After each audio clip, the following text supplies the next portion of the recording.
পাঙ্গাস মাছ, এই মাছটার নাম শুনলে কিন্তু অনেকে আছেন নাক সিটকোন, আবার অনেকে খুব ভালোবাসেন।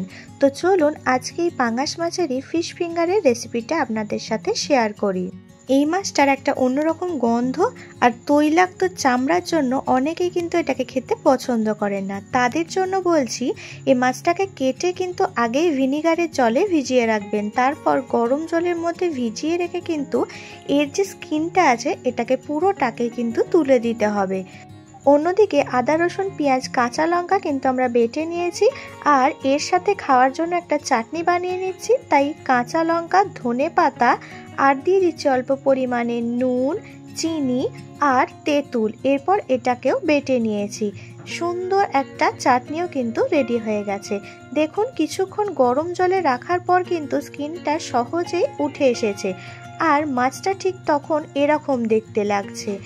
এরপর এই মাছটাকে ম্যারিনেট করে রেখে দিতে হবে বেশ 2 থেকে 3 ঘন্টা। এরকম ছোট ছোট করে ফিশ ফিঙ্গারের মতো আমরা লম্বা লম্বা করে কিন্তু কেটে দিয়েছি। তারপর আরেকটু ওখানে দিয়ে দিলাম ভিনিগার। কিছু বেসিক মশলা যেমন জিরে গুঁড়ো, ধনে গুঁড়ো, শুকনো লঙ্কা গুঁড়ো, হলুদ গুঁড়ো আর নুন এভাবে মাখিয়ে নিয়েও কিন্তু এর মধ্যে ছড়িয়ে দিয়ে ভালো করে কোট করে নিচ্ছি। এরপর দিয়ে দিচ্ছি আদা রসুন পেঁয়াজ কাঁচা লঙ্কা যেটা বেটে রাখলাম সেটা, আর ধনে পাতা কাঁচা লঙ্কার একটা কিন্তু পেস্ট এর মধ্যে দিয়ে দিলাম। তারপর ভালো করে মাখিয়ে এটাকে রেস্টের জন্য রেখে দিচ্ছি।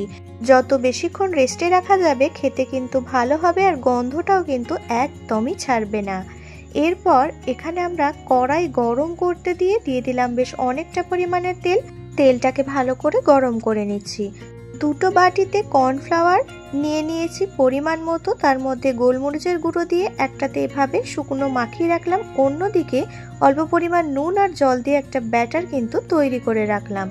এরপর মাছগুলোকে এই শুকনো কর্নফ্লাওয়ারের মধ্যে কিন্তু একবার কোট করে নিয়ে একবার এই ব্যাটারের মধ্যে কোট করে আবারও শুকনো কর্নফ্লাওয়ারের মধ্যে কোট করে এভাবে 2 বার করার পর ব্রেড ক্রাম্বসের মধ্যে কিন্তু এভাবে কোট করে নিলাম। এভাবে একই প্রসেস যতবার করবেন খেতে কিন্তু আরও ক্রাঞ্চি হবে। আমি এখানে 2 বার করে কোট করে নিয়েছি। তারপরে কিন্তু ব্রেড ক্রাম্বসের মধ্যে দিয়ে ফিশ ফিঙ্গারগুলোকে তৈরি করে নিয়েছি। এরপর অন্যদিকে তেলটাও গরম হয়ে গেছে।